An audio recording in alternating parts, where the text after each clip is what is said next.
안녕하세요. 가미TV 성형꿀팁 성형외과 전문의 박건웅 원장입니다. 코 성형 수술하면 실리콘이란 단어가 가장 먼저 떠오르시죠?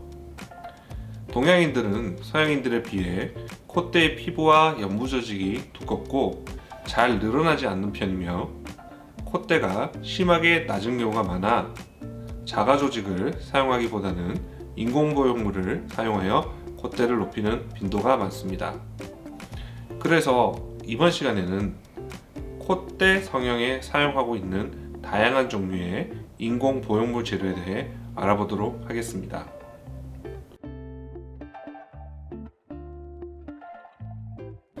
현재도 콧대 성형에 가장 많이 사용되고 있는 실리콘은 1948년부터 지금까지 코 성형에 가장 오랫동안 사용되고 있는 인공보형물입니다.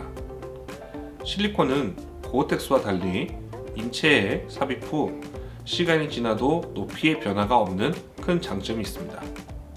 실리콘이 삽입이 되면 우리 몸의 이물 반응으로 인해 실리콘을 둘러싸는 섬유 조직, 즉 캡슐이 누구에게나 형성됩니다. 실리콘의 캡슐은 주변 조직과 보형물의 유착을 방지하기 때문에 실리콘 제거를 원할 때 쉽게 실리콘을 제거할 수 있고, 또한 캡슐이 실리콘을 가려주는 역할을 해서 덜 비쳐 보이는 장점도 있습니다. 하지만 아주 드물게 개인차에 따라 캡슐이 비정상적으로 많이 생성되어 구축의 원인이 되거나 염증 발생의 원인이 되기도 하고, 실리콘이 장기간 삽입되어져 있으면 실리콘의 표면에 칼슘이 침착되는 석회화 증상이 생겨서 실리콘 표면이 울퉁불퉁하게 만져지는 경우도 생길 수 있습니다. 이러한 이상 소견이 발견 시 실리콘을 즉시 제거하면 추가 부작용은 발생하지 않으니 걱정 안 하셔도 됩니다. 실리콘의 모양은 I자형과 L자형으로 나눌 수 있습니다. 과거에는 콧구멍 안에만 절개하여 간단히 수술하는 비개방 코 수술로 L자형 실리콘을 많이들 삽입하였습니다. L자형 실리콘은 콧등에서 코끝에서 지나 비주 부분까지 덮는 형태로 삽입이 되는데, 이렇게 수술을 하면 코끝 조직과의 마찰로 조직이 얇아져서 실리콘의 돌출 위험이 있고, 코끝에 실리콘이 너무 단단하게 만져지거나 비쳐 보이거나 피부가 변색되는 치명적인 결점이 있겠죠. 그러니 L자형 실리콘은 사용하지 않기를 권유드립니다.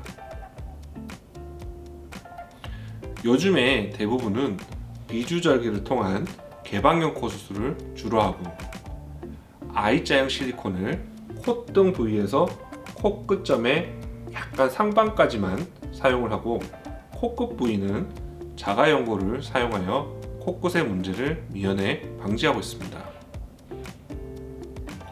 과거의 실리콘은 블록 형태로 딱딱하게 만들어져 있었으므로 콧등면을 따라 잘 조각해서 넣더라도 실리콘이 딱딱하니 콧등 뼈와 정확히 밀착되지 않고 공간이 떠서 실리콘이 심하게 움직이거나 그 공간에 염증이 생기는 후기 감염도 종종 생겼었습니다. 그러나 지금의 실리콘은 아주 부드러워서 촉감이 우수합니다. 게다가 미리 여러 가지 형태로 제작이 되어서 나오므로 수술자가 조금만 조각하여 삽입을 하면 콧등뼈와 밀착이 잘 되어 밀리는 부작용이나 염증 부작용이 적으니 안심하고 사용하셔도 좋겠습니다.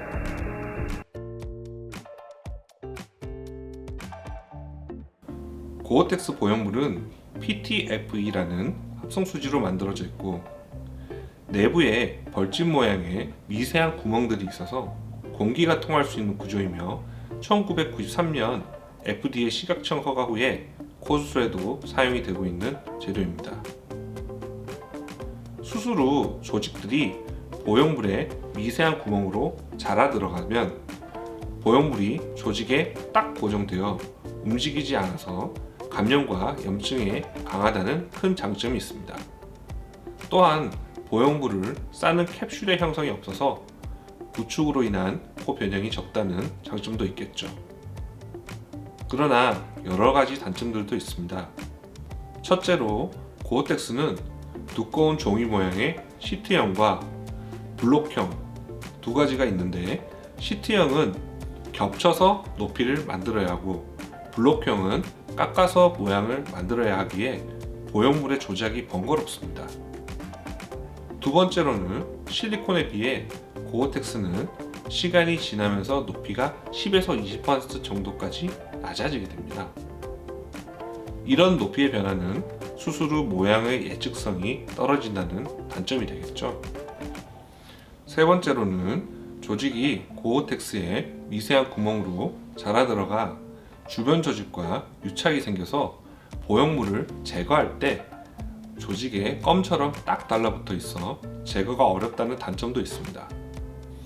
게다가 유착이 심한 경우에는 고어텍스의 가장자리가 비쳐 보이고 마치 코에 분필이 들어가 있는 것처럼 보형물이 부자연스럽게 티나 보이기도 합니다. 실제로 고어텍스가 심하게 비쳐 보여서 고어텍스를 제거해 보면 콧등의 피부가 너무 얇아져 있고, 제거한 고어텍스 대신 실리콘을 삽입하면 얇아져 있는 피부를 통해서 실리콘이 비쳐 보일 수 있으니까 어쩔 수 없이 꼭 작아진 피를 사용해야 하는 경우를 종종 겪게 됩니다. 그러니 첫 수술에서 고어텍스의 사용은 매우 조심스럽게 선택되어야 하겠죠.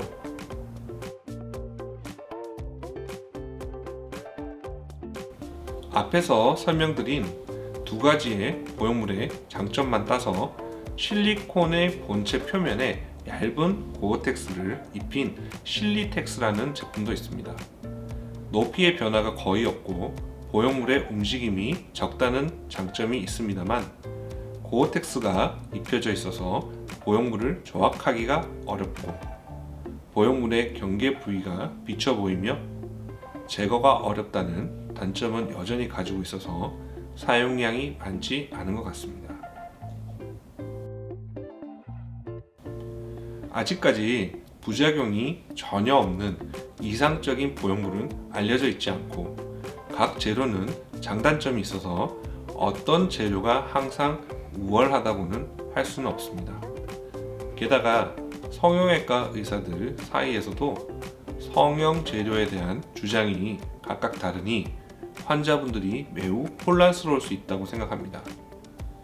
성형외과 의사들마다 각각의 보형물에 대한 경험과 노하우가 다르므로 환자의 피부 두께나 원하는 모양에 따라서 각각 보형물의 장단점을 정확히 고려하여 재료가 선택된다면 부작용 없는 안전한 고성형을 받으실 수 있을 겁니다. 오늘도 제 설명이 도움이 되셨다면 좋아요, 구독 꼭 눌러주시길 바랄게요.